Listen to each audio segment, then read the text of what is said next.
parade in Cowes, and I went down there to look and was struck immediately by the craftsmanship that went into them. Sir Peter Scott said that Uffa's boats were constructed like violins, so exquisite was the workmanship and so fine the materials used. Some of them were restored, some of them were in the original condition, but all of them were beautifully constructed, beautifully put together. I became interested in Uffa and quickly discovered that not only had nothing been written about him for 50 years, but his own books, he was a prolific author, he must have written, I think, at least 15 books, very fine books too, are all sadly out of print. You can only find them today at second-hand booksellers, which is a tragedy because among his many accomplishments, he was a very fine writer. If you come across them in second-hand bookshops, buy them. You won't regret it. They are jewels. Uffa he was probably best known to the public for being a friend of the Duke of Edinburgh. They sailed together a lot, particularly during Cowes Week. I've written a number of biographies. When people claim to be friends of royalty, you look into that in more detail. You sometimes find that friendship isn't quite as close as perhaps they wanted people to believe. When I started doing my research on Uffa, I discovered the reverse. Uffa and Prince Philip were actually much closer friends than most people realise. During Cowes Week, when the Royal Yacht Britannia was at anchor in the Cowes Roads, usually with a destroyer beside her, most people in Cowes thought that Philip went back to Britannia each night for dinner, besides an orchestra and VIP guests.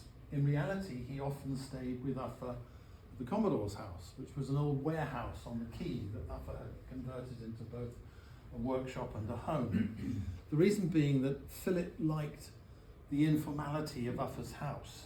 He liked the hearty food, he liked the singing, he liked the ribald jokes, he liked the easy company of Uffa's house, and he found it a relief from the protocol and the flummery of royal palaces. And they really were very close friends. In fact, when Philip was in Cowes, they were inseparable. When Uffa went to his local pub, the Duke of York, at the end of Birmingham Road, Philip came with him and happily chatted to the artisans and boat builders and sailmakers who, to this day, patronise that pub. He was much, much more than a sailor and a yacht designer. He was a polymath. Everything he turned his hand to, he gave his total energy to, and he usually succeeded at it. He was a singer, a musician, a journalist, an author, painter, sportsman, campaigner, etc., etc. Extraordinary man, extraordinary energy, extraordinary ability to focus all of his creativity on whatever idea grabbed him at the time. There's Uffa and Philip in the Royal Dragon blue bottle during Cowes Week with a destroyer in the background. When Uffa made a bit of money, he always had problems with it. It slipped through his fingers. Throughout his life, what tended to happen was as soon as people paid the 1/3 deposits for him to construct a boat, Uffa would spend the money. He was always in trouble with the bank and in trouble with his creditors. But when he first became famous, he bought an old schooner, the Black Rose. He'd sailed on her, or he'd crewed on her when he was a sea scout, fallen in love with her, later bought her. Whether he could really afford her or not is another story. But I put that picture there because I wanted to show you, among Uffa's accomplishments, he was a very fine writer. When he wrote about the sea, it was close to poetry, and this is Uffa writing about one of his favourite boats, the Black Rose. Between the main and foremast, she set a wonderful main topmast staysail that floated aloft like a cloud and seemed to rake all the winds out of heaven. The hull flared off above water furrowed to throw away flying spray, and amidships and aft she tumbled home to ease the deck lines when she was hard pressed with her lee decks awash. That's poetry. I mean, it's as fine a writing about the sea as I have read in a lifetime of reading books about the sea. It comes from his first book, possibly his best book, which is called Sailing, Seamanship and Yacht Design. Uffa was born in East Cowes in 1898. I put in this picture of HMY Britannia because it was typical of the kind of things that Uffa would have seen growing up in Cowes in the early part of the 20th century.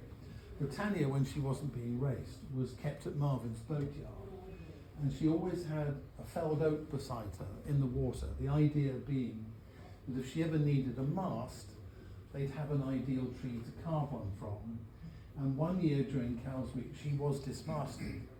Cowes has always been very fond of, very proud of its royal connections, and a group of boat builders, carpenters, sailmakers, etc. got together. They worked through the night, they carved out a new mast, they stepped it, rigged it, and Britannia was race ready at 10:30 the next morning. Cowes is very proud of its royal connections. George V loved the boat, that boat so much that when he died, he actually wanted her buried with him, and she was. After his death, the Royal Navy took her out to St. Catherine's Deep and scuttled her, and she still lies at the bottom to this day, I think. So some of her spars and things were taken away and are preserved at Carisbrooke Castle and various museums, but his wishes were met. Uffa's grandfather was Queen Victoria's chief carpenter at Osborne House, and Uffa's father was also a master carpenter, also worked at Osborne House. They worked on the carvings of the famous Durbar room, and you can imagine they must have been very fine carpenters indeed to work in the royal household. So Uffa grew up in a family of carpenters and a family of perfectionists. Both his father and grandfather expected absolute perfection in wood. Uffa, as he was growing up, soon turned out to be a bit of a tearaway, and his grandfather, who was an elder of St James's Church in East Cowes, decided it would be a good idea for him to join the choir, because the choir boys had a reputation for being tough on new recruits, and he thought that might instill a bit of discipline in Uffa. So Uffa joined the choir. He was a good singer, he had a treble voice, and he'd already been coached by his headmaster, Dr. Rogerson. And once he'd passed all the various initiation tests that the choir boys put him through, he very quickly became not only accepted by them, but soon became the ringleader of the mischief they got up to in East Cowes, which apparently was considerable. So whether grandfather's plan worked or not, I don't know. But Uffa had a lifelong love of music. He sang and played the piano all throughout his life. People I interviewed for the book remembered Uffa and Prince Philip singing at the Royal London Yacht Club at their dinner during Cowes Week. Uffa was very bright. He was highly numerate. He could do complicated mathematical calculations in his head very easily. He had an almost photographic memory, and he should have excelled at school, but he didn't. He went to Whippingham School, which was a very good school, set up by Prince Albert. But Uffa was much more interested in the 2-mile walk to school through fields and woods than he was in paying attention in class. And unfortunately, at the age of 14, he failed the exam that would have allowed him to stay at school. He'd already set his heart on becoming a naval architect, but that was going to be a very difficult thing to achieve if you leave school at 14. In those days, working class boys who failed their scholarships were often guided towards apprenticeships. And Uffa was apprenticed to Sam Saunders, S.E. Saunders in Cowes. That company later became Saunders Row and became famous for building flying boats, hovercraft, etc. But at that time, when Uffa worked for Sam Saunders, he was famous for building planing hulls. He was the acknowledged world expert in planing hulls. Saunders had built a boat called a powerboat called Maple Leaf 4, which Uffa worked on, which had achieved the unheard of speed of 50 knots on water. He had a worldwide reputation. When Tommy Sopwith, who was the most famous aircraft designer of the First World War, when Sopwith got a contract to build flying boats for the Royal Navy, he went to Sam Saunders and got Sam to design and build the hulls, because flying boats have to plane. If they don't plane first, they can't get airborne. Sam designed and built the hulls. They were towed across the Medina River to where Sopwith had set up a small factory and then assembled and flown off to Calshot, which is where the Royal Naval Air Service operated from at that time. So Uffa very quickly learned about planing hulls, V-section hulls. Today, of course, you see them everywhere. Go to any harbour or river and you'll see ribs with deep V-section hulls that come right up out of the water at speed. He joined Sam Saunders at the age of 14 when the First World War broke out in 1914. Uffa, to his surprise, got called up. Now, boat building is a reserve occupation, so he didn't expect to be called up, but called up he was immediately into the Royal Naval Air Service. He volunteered several times to become a pilot, but his applications were all ignored, and he spent the war repairing and servicing the flying boats he'd helped build when he was working for Sam Saunders. Didn't enjoy it very much. Uffa was too much of a free spirit to really adapt well to military discipline. In his autobiography, he said he thought the reason that he got called up was because someone in the office at Sam Saunders had forgotten to put his name on the reserve list. But a couple of people I interviewed said they thought a more realistic reason might be that Sam Saunders had deliberately taken his name off the list to get rid of a troublesome spirit. Uffa wasn't an easy person to have working for you as an apprentice. He came back from military service in 1918, went back to the Sea Scouts. He'd been in the Sea Scouts since he was, I think, 13 years old. They made him Scoutmaster, and at that time, this boat, Typhoon, arrived in Cowes, having sailed non-stop from Nova Scotia, 35-foot ketch. Now, today we wouldn't think anything of a 35-foot yacht crossing the Atlantic or crossing an ocean. Yachts of that size cross oceans all the time. But in those days, in the 1920s, it was unusual for such a small boat to cross an ocean. Nothing did it in record time. And when he arrived in Cowes, it got quite a lot of publicity. He arrived during Cowes Week. And Uffa and his Sea Scouts went over to Seabill. They had a whaleboat that they used to row up and down Solent. Looked all over Typhoon. And when Uffa discovered that Bill Nutting, the owner and the skipper, needed 2 crew to sail back to the United States, he and one of the other Sea Scouts, Charlie Hookey, immediately volunteered.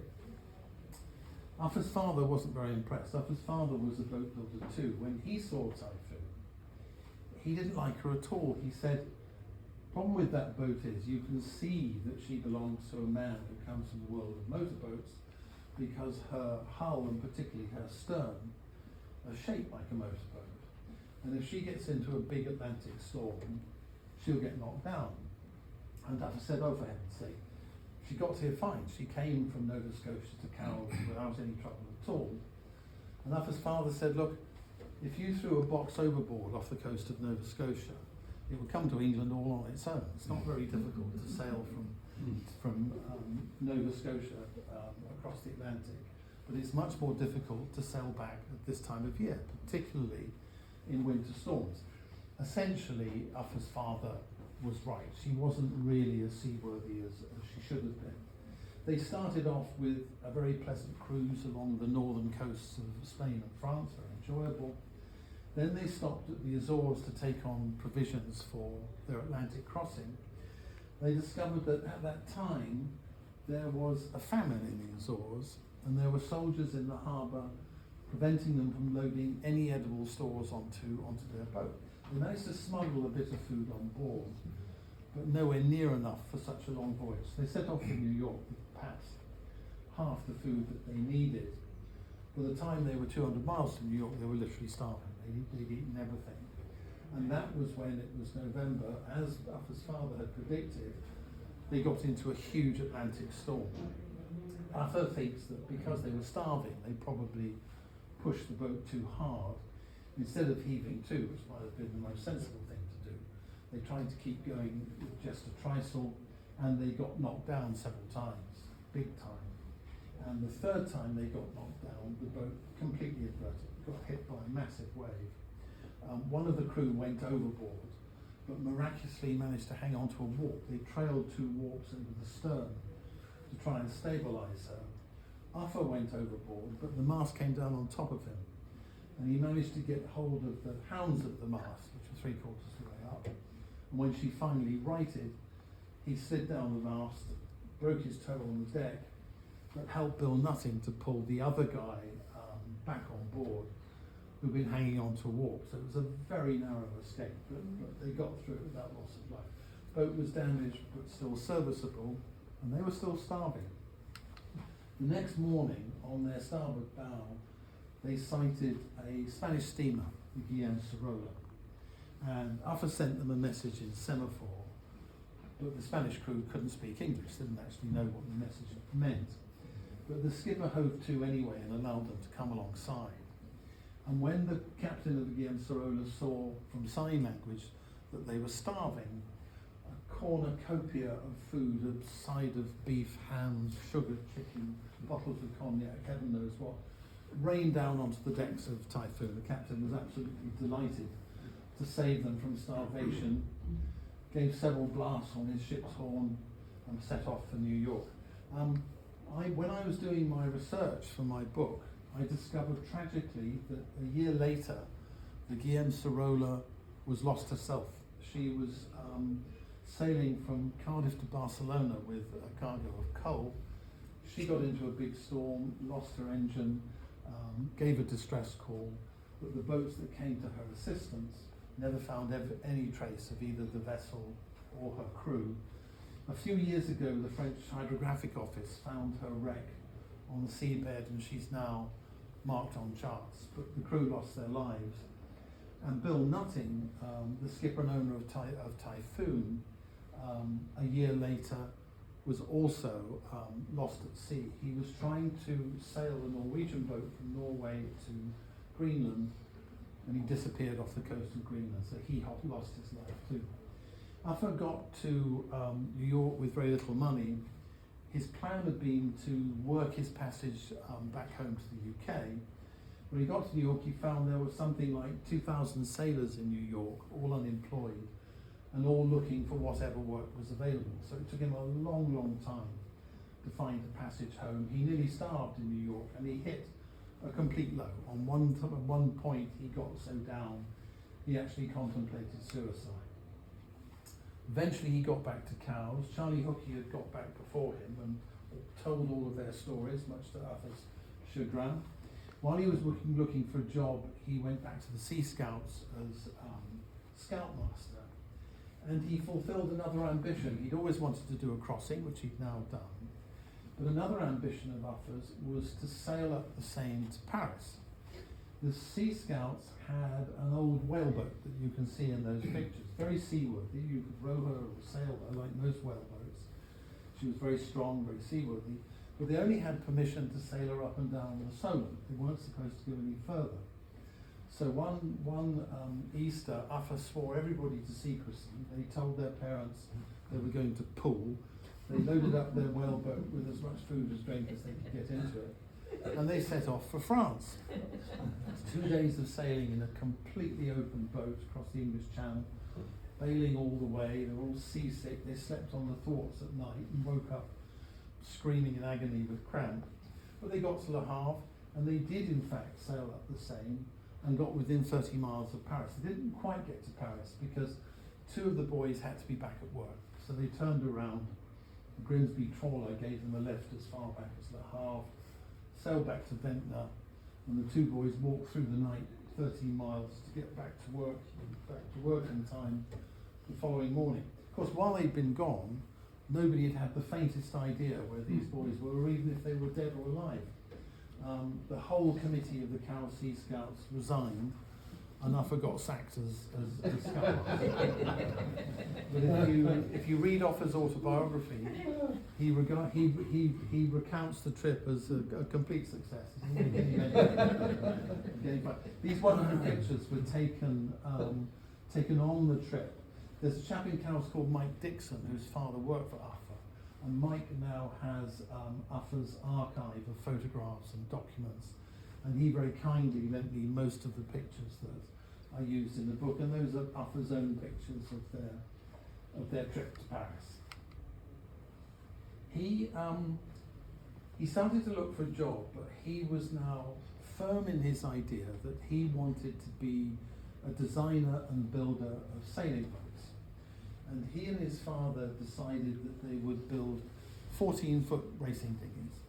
The reason being that 14-footers at the time were a very popular class. They were then national 14s, that later became international 14s. They were sailed up and down the country. And Uffa and his father reckoned that if they built 14-footers, they could build them in numbers, whereas if they built larger boats, they would probably be one-offs. The shed at the bottom of Uffa's father's garden was just about big enough to hold a 14-foot hull. And when the hulls were ready, Uffa and the Sea Scouts could carry them a quarter of a mile to the Sea Scout hut. Another reason, this is interesting, I was doing my research, I tried to find out why 14-footers became so popular at that time. And it was because in those days, the rail companies, which were still private companies, would take a sailing dinghy anywhere in the country for 6 bob, but it couldn't be more than 14 feet long. And that quite simply was the reason why 14-footers were such a popular class. In order to get into that market, Uffa had to compete with Frank Morgan Giles, who built 14-foot dinghies in Teignmouth. Frank Morgan Giles had been building racing dinghies for 20 years. He had a very high reputation. A bit like Uffa himself, he was a perfectionist. The quality of his boats, the material, were superb. Very different personality. But he, as Uffa put it, was the king of the castle. And Uffa was being brave, I suppose, trying to compete with such an established market leader. Everyone at the time who raced seriously had a Morgan Giles dinghy. Morgan Giles dinghies, exquisitely made from wood, cost about £150 each, which at that time was a great deal of money. Uffa decided that he would have a go at building 14-footers, but his idea was simple. Using the information he'd learned at Sam Saunders, he was going to build sailing dinghies that planed, that halved their displacement, and therefore, theoretically, would go twice as fast as anything else. That was a daring thing to do. He wasn't the first person who tried to build a planing dinghy. Morgan Giles had tried to do it, but no one had really succeeded. It's a very tricky thing to get right. Most people thought he was completely there. Uffa's first design was Radiant. If you look at Radiant in profile, you can see already Uffa is trying to make her plane. The first third of her hull is roughly V-shaped. He's trying to build a planing sailing dinghy. Radiant was quite successful. Uffa was a superb sailor, superb helmsman himself. He raced her and won lots of races, and he started to get orders in his yard, started to make a little bit of money. But she didn't really plane. And like a lot of Uffa's boats, she was very difficult to sail to windward. She had to be sailed very upright. He probably built 3 or 4 more 14-foot dinghies, always trying to make them plane. And then finally he produced Avenger, which did plane. Avenger planed beautifully, which meant that on a reach or a run, she was unbeatable. She literally went twice as fast as anything else. Sailing into the wind, she was difficult to sail. She had to be sailed very upright, but as long as the wind was more than 12 knots, she was just about unbeatable. In the 1928 season, Uffa got 52 firsts, 2 seconds and 3 thirds out of 57 starts. From that moment on, he totally dominated dinghy racing. If you weren't in one of Uffa's boats, you simply weren't going to win. And that was the beginning of his global reputation as a yacht designer, which he never really looked back from. From that moment on, his yard was always full. Typical Uffa, in the middle of that 1928 season, they heard that there was going to be a big regatta in Le Havre. So this, at 4 o'clock one afternoon, Uffa and Charlie Hookey jumped into Avenger. This is a completely open 14-foot dinghy. No buoyancy, no decking, nothing whatsoever. And went across the channel at night in the pitch dark, bailing all the way. Bailing for Uffa was interesting. If you needed to bail in one of Uffa's boats and you were his crew, one of his theories was that the most efficient way to bail is from outside the boat. So you went outside the boat and you bailed the water up from in the sea, halfway across the channel at night. They got to Le Havre, they raced and beat the French fleet, and that was the beginning of Uffa's international reputation. From then on, he had a global reputation as a yacht designer. Orders came from all over the world. No one ever had any difficulty finding him. They just wrote on the envelope, Uffa Fox, cows, and it always got to him. He soon outgrew his father's shed, and he got married, and he needed a home, and he needed an office, and he needed a workshop. And of course, most people would have been looking for 3 different buildings or 3 different sets of premises. Uffa, as so often was the case, had an ingenious idea. He and his father bought the old steam-powered floating bridge, which used to take Queen Victoria backwards and forwards across the Medina River. Apparently the old steam-powered floating bridge was very reliable. The diesel-powered one we have today is very unreliable and breaks down the whole time. But in Victoria's day it was very reliable. We bought the old steam-powered floating bridge, and Uffa converted it into both a home and a workshop. Her cabins, her wheelhouse, her coal bunkers, he turned into beautiful rooms exquisitely panelled in mahogany and oak. And her coach deck, which had been designed to take 6 coaches, he turned into a workshop. And because she had prows fore and aft that could be raised and lowered, he could use those as ramps when he needed to get material aboard. And when it was time to launch a boat, he could use them as slipways. He moored on the banks of the Medina River at Kingston. There's Uffa with, there's Uffa, there's his wife Alma. That's Charlie Hooky holding the dog. I'm not sure who the other boy is. That beautiful boat appears to be a rowing boat. I imagine that might be a tender for somebody's yacht or something like that. Uffa often got those sort of contracts. You can see in that picture, like all of Uffa's boats, she's been exquisitely put together. That was his home and workshop. He hadn't been there very long when the council came around and told Uffa that he had to pay rates. And Uffa said, I don't have to pay rates. This is a working vessel temporarily moored. I don't have to pay rates. The council said, no, it's not. It's your home and workshop. It's a permanent building. You've got to pay rates. Throughout his life, Uffa got into the most extraordinary court cases. He was forever going to court, forever defending himself with the most ingenious and bizarre defences, and very often winning, which absolutely delighted him. It was probably the only thing that gave him more pleasure than winning a yacht race. East Cowes Council issued a summons.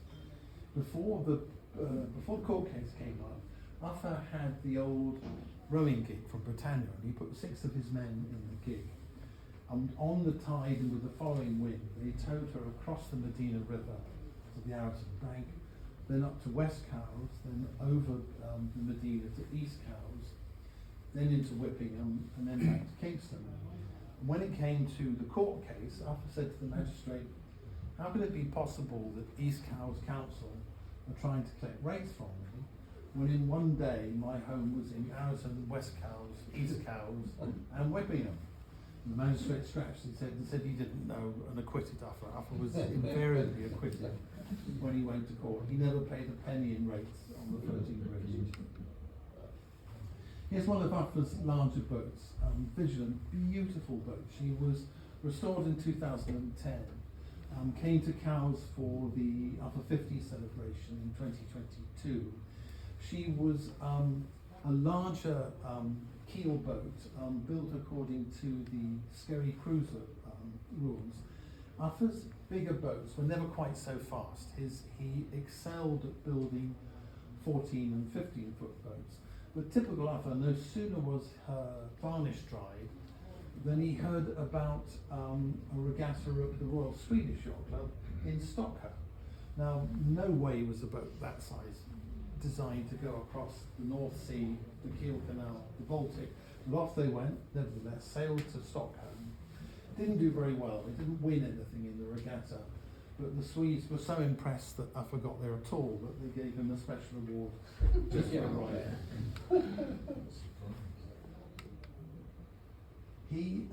He had money problems all his life. He was always broke. The bank manager was always coming round and demanding he reduce his overdraft. One day the bank manager came round and said, Uffa, if you don't immediately reduce your overdraft, the bank's going to foreclose on you. Uffa was in despair. There was a publisher who lived on the Isle of Wight, Peter Davis. Well, he lived in London, but he had a home in Denmark. He was a friend of Uffa's, and he'd been on Uffa for years to write a book. Uffa liked writing journalism, short articles. He was good at that. But he didn't want to write a book. He didn't feel he had the stamina to write a full-length book. But after the bank had threatened to foreclose on him, he realised he didn't have much choice. So he sent a telegram to Peter Davis in London and said, send contract, send advance, I'll write your book. And he wrote his first book, Sailing, Seamanship and Yacht Construction, arguably his best book, absolute masterpiece. Tragically out of print, but if you see it in a second-hand bookshop, buy it. In my opinion, it's one of the finest books about the sea and sailing that anybody has written. He went on to write about 12 or 15 books and became a prolific and successful author.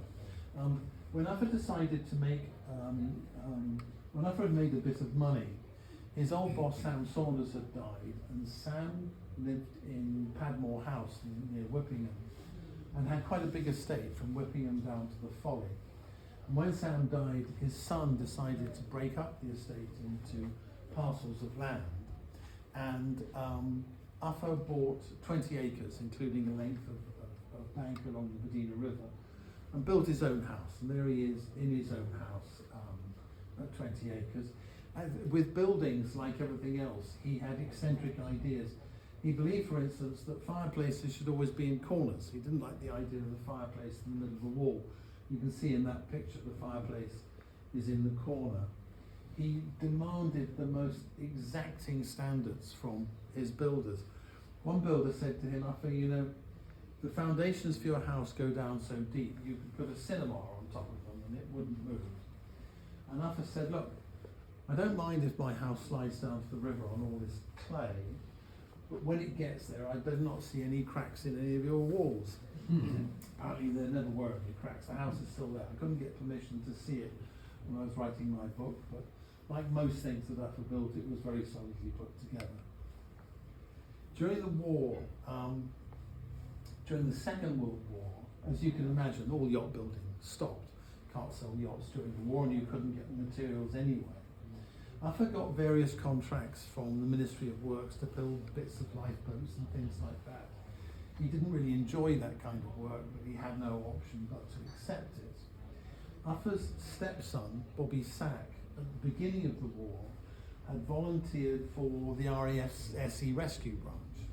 And at the beginning of the Second World War, if you were aircrew and you bailed out over the sea, you only had one chance in 5 of surviving. And Bobby Sack would tell Uffa horrible stories about finding dead airmen in rubber boats who died from exposure, or sometimes they found them alive, but thanks to the exposure they suffered, they lost the use of their arms and legs. Absolutely awful. And this was the kind of problem that fascinated Uffa. He loved a challenge. He immediately began to think, there's got to be a better way of rescuing these airmen. And he came up with the idea of a folding lifeboat, a lifeboat that you could fold up, put inside the bomb bay of a bomber, and then that bomber would be able to drop it to airmen. Once it left the aircraft, parachutes would open, the boat would unfold, put itself together, its impact with the sea would be cushioned, and the airmen could sail the boat home. He built a 1/3 working model to test the concept. When Uffa had an idea like this, he just worked with phenomenal energy. He literally worked night and day. And it so happened that they finished this model in the middle of the night. and Uffa wanted to test it. Now anybody else, of course, would have waited till the next morning, but not Uffa. As soon as it was finished, they all went up to the roof of Medina House. By then he'd moved to the Medina boatyard in Birmingham Road in Cowes. He posted some men in Birmingham Road below, waiting with open arms in case the parachutes didn't open. And they chucked it off the roof of Medina House. And it worked. The parachutes opened and it floated gently down. And apparently at that moment, Harry Wingham, who was the landlord of the Duke of York, which was right outside of his works, chucked his regulars out of the pub. And they looked up into the night sky to see a ghostly white boat floating down from the heavens beneath white shrouds, with men waiting for it with open arms. And according to Harry, some of them swore they'd never touch a drop again.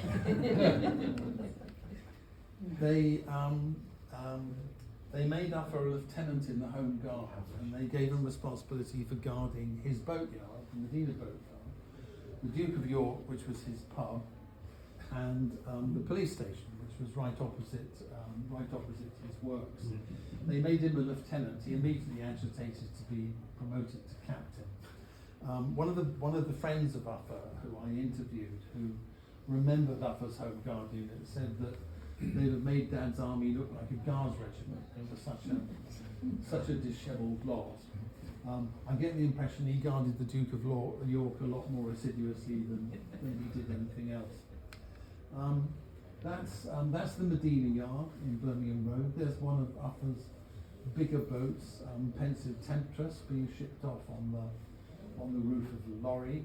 Uffa probably in his lifetime must have either designed or been involved in the design of at least 100 boats of varying degrees of success. All of them beautifully constructed. The most successful ones were the smaller ones, the 14 to 15 foot racing yachts. He, during the war, he heard that Buckhurst House was for sale. Buckhurst House is on an estate on the back of the Isle of Wight, near to Buckhurst Cove, not far from St Catherine's. Beautiful house. Uffa managed to buy it and lived there in some splendour. He had butlers and maids and stables and gardeners. He set himself up as a country squire. He took up horse riding at the age of 40, having never ridden a horse before. Bought himself a mare called Frantic, fell off of the whole time. Apparently you could often see Uffa galloping across St Catherine's Down on Frantic with one arm strapped up because the day before he dislocated his shoulder or broken his collarbone or something like that. One evening he rode her back, put her in the loose box, and he suddenly decided that as he'd seen her bedroom, perhaps she should see his. So he jumped back onto her, rode her into the house, rode her up the stairs and into his bedroom. When he got there, he noticed the floor was beginning to sag and they were in danger of crashing through into the dining room below. So they turned round and left. That was the only occasion that Frantic actually saw his bedroom. Towards the end of the war, he got divorced from his second wife, Cherry, and that divorce was ruinously expensive. He had to sell Buckhurst, and that was when he bought the Commodore's house in Cowes, an old warehouse, and as usual with Uffa, he ingeniously converted it into his home. Uffa loved to sing and sang his whole life long. And I think as a young man, he had quite a good voice and sang quite well. George Martin of Beatles fame, the famous EMI record producer, heard about Uffa singing and came down to Cowes to hear him sing and decided to record him. An LP was put out, Uffa Sing, and it became a modest hit. I've got that LP. It's actually on Spotify too. You can hear Uffa singing. In 1948, his friend Jimmy DeMant, who was a solicitor in Cowes and was also the Commodore of the Island Sailing Club, had been on at Uffa for a long, long time to build a small keel boat that would plane and therefore hopefully would handle like a dinghy. And Jimmy's idea was, if you went up, you're so good at 14 footers, Uffa, if you went up just 1 foot, 15 feet at the waterline, and you designed a keel boat that planed, you'd have the holy grail of yacht racing, because you'd have a keelboat, fixed keelboat, that sailed like a dinghy. Uffa set to, with all his usual energy, the first prototype he called My Dainty Duck, named after one of his girlfriends, later became the Flying 15, and it was one of Uffa's most successful designs. There are still, even today, I think there's something like 4,000 Flying 15s in the world. You can still buy them, they still make them, they're raced everywhere. A friend of mine's got one, and he tells me that he's designed in 1948. My friend tells me he thinks that design's never been bettered. And I believe it hasn't been changed much either.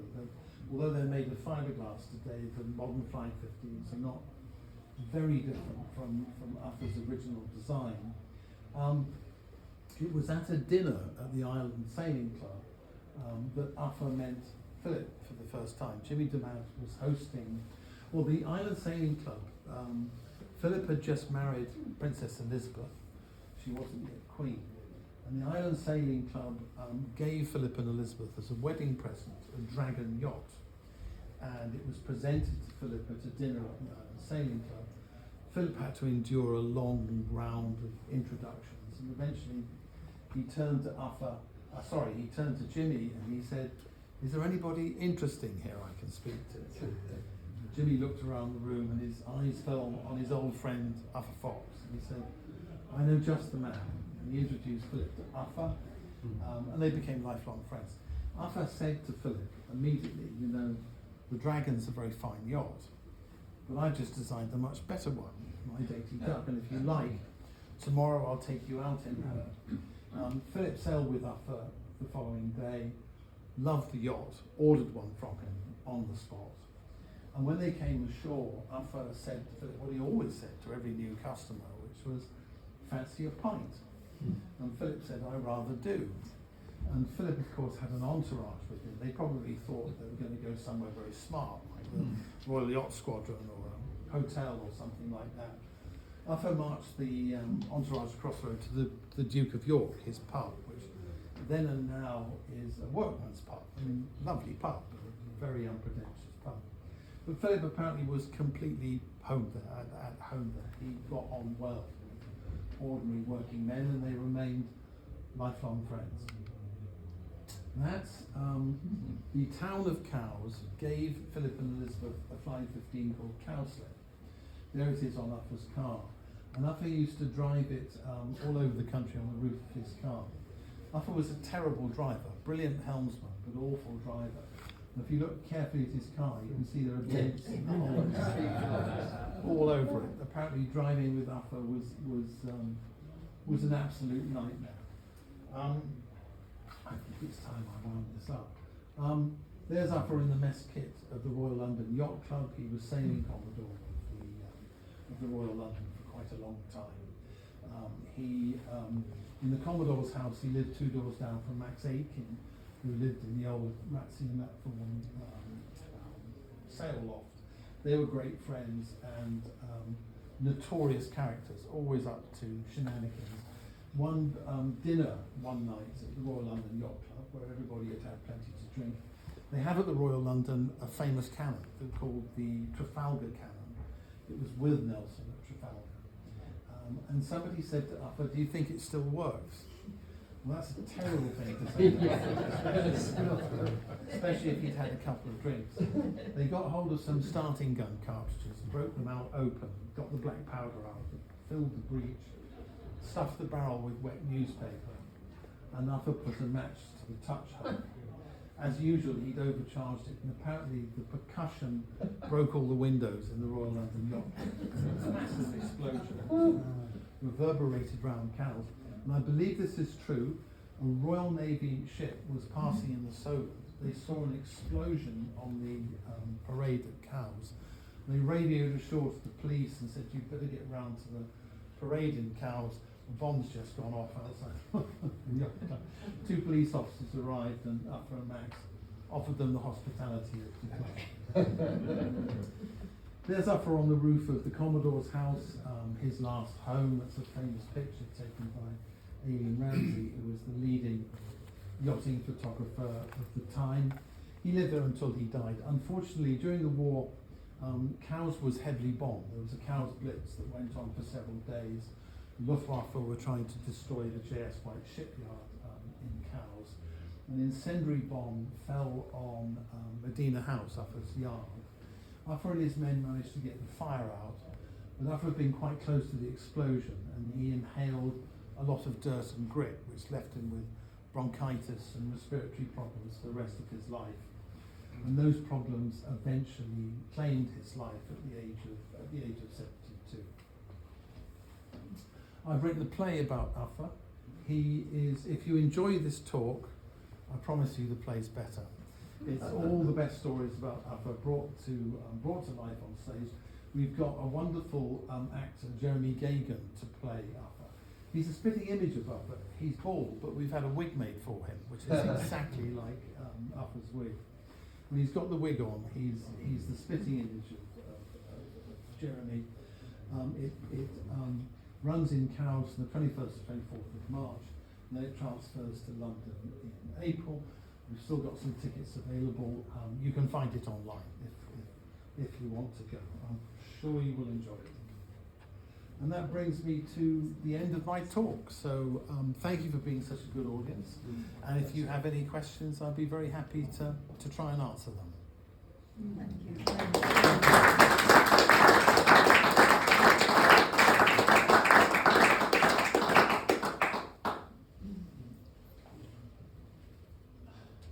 Did he design the fairy duckling, is that right?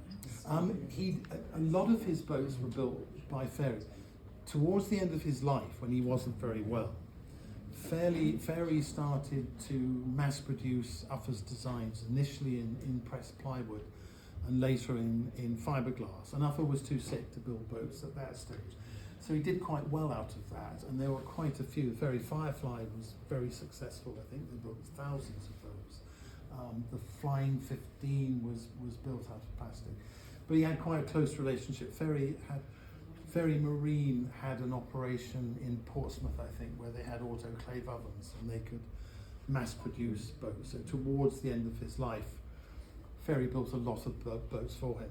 But Uffa loved to work in wood. He didn't like fiberglass or GRP at all. He missed the craftsmanship and the fine materials and the sort of boats that come out of wood.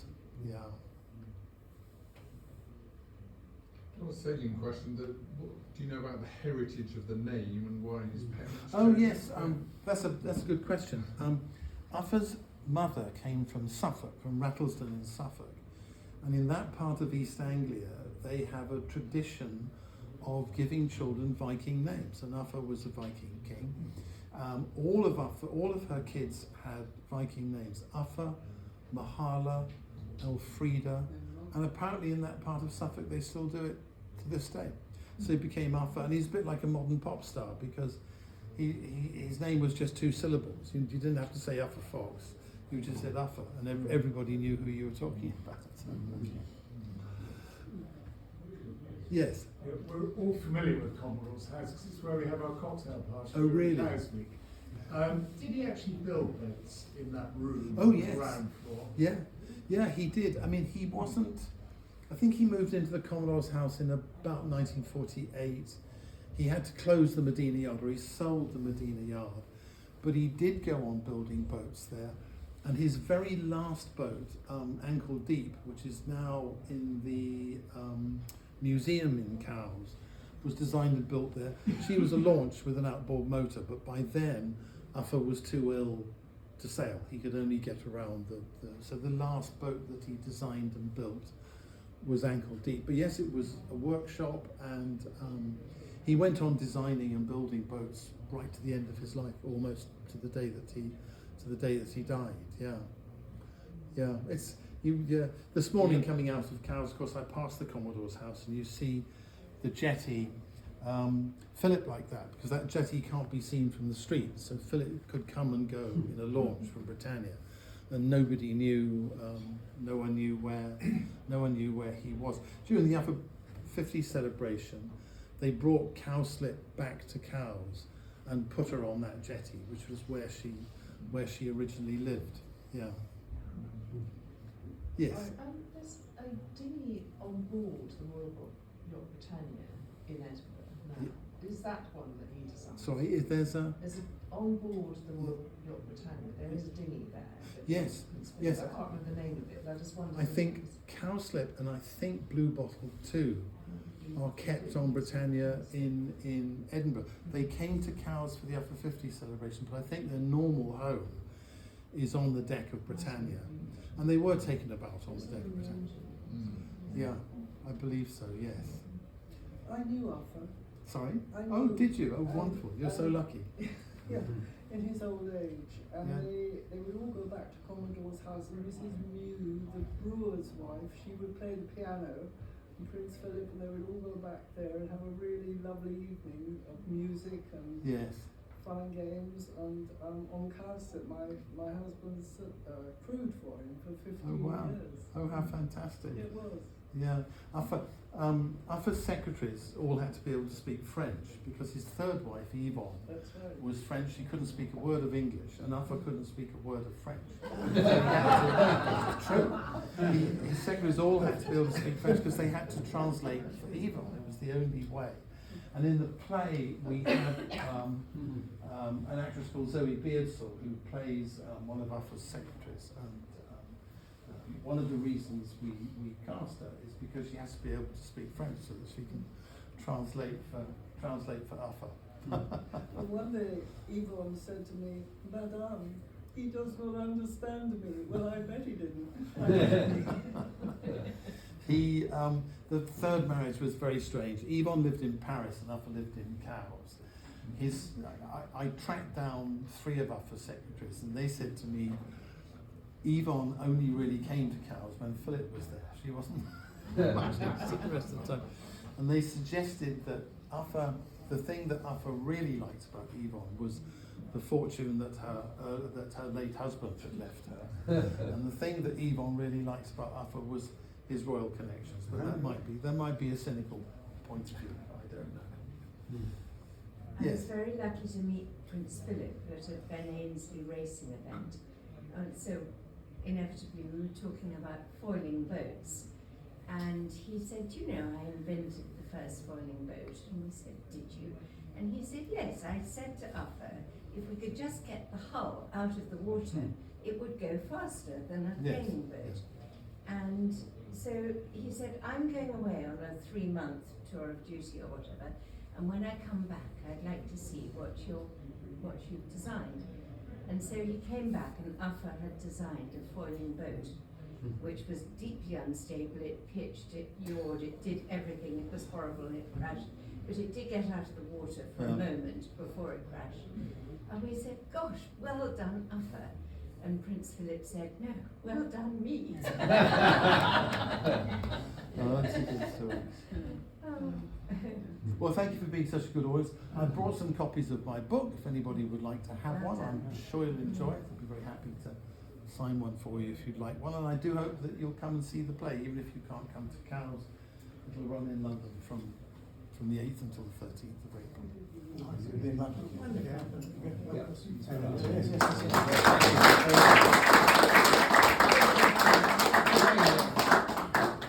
If I could just jump in here, and well, thank you so much for that. Where are these characters today? I would say I'm on the club's sustainability working group, as we both are, and we have a talk coming up on the 27th, so just a couple of weeks away. And just implore you all to have a look on the club's website for the events. We have Kate Fortnam, who leads the RYA's Green Blue Initiative, and Sian Phillips, who is with an organisation called A Plastic Planet. It's about the wider environmental and sustainability issues of the environment we so enjoy and love and sail in. So they're both coming in from outside the club, and it would be wonderful if we can all support them at that event. So please do have a look at that, 27th. So that's my plug. But thank you very much, and thanks for letting me jump in there as well. Is this gluing yourself to the road? Oh. So, what's that? So Not gluing yourself to the road. No. This is about the way. No gluing. Green Blue, we adopted the Green Blue Initiative as the club's sustainable processes for regattas, but also for the cruising section to be a wider awareness of environmental and ocean health. But it's a very positive thing. It's not the club's not about to go and blow itself to the road or become processed with it. It's an educational thing. So please do have a look if it's interesting. So, thank you. Keel hauling thing. Is that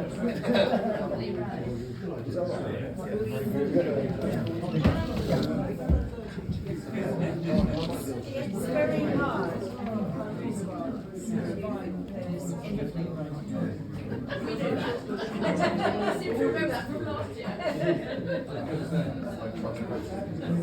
Yes. We try and keep clean because we filter our water, we don't buy plastic. We go faster down.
So we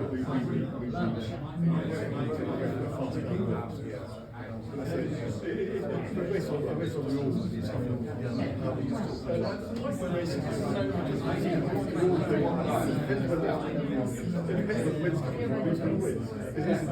it's a meeting day, if it's a meeting day,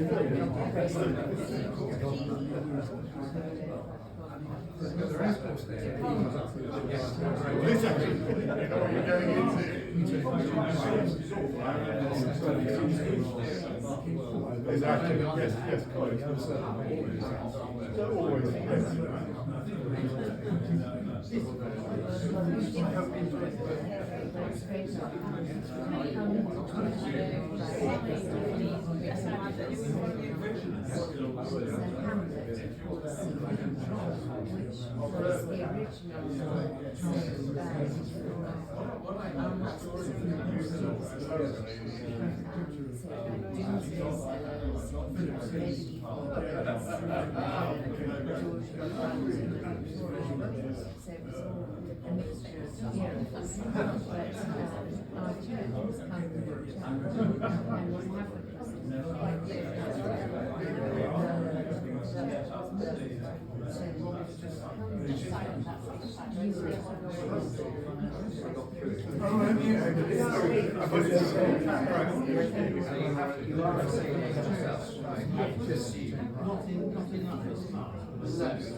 Super, thank you very much indeed. Thank you.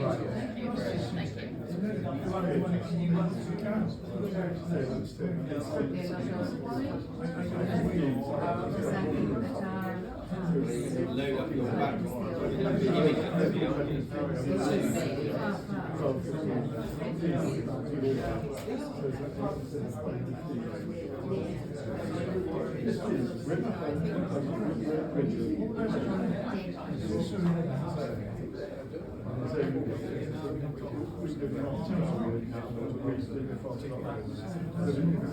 I don't want another meeting. We don't want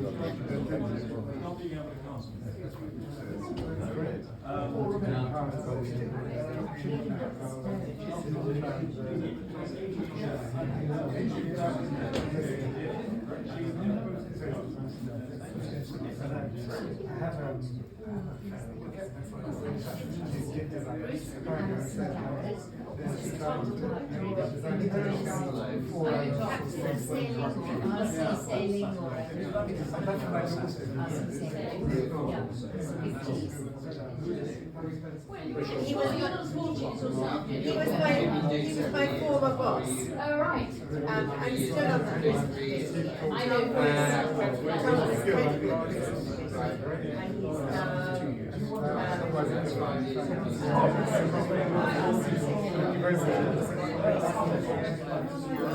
And he's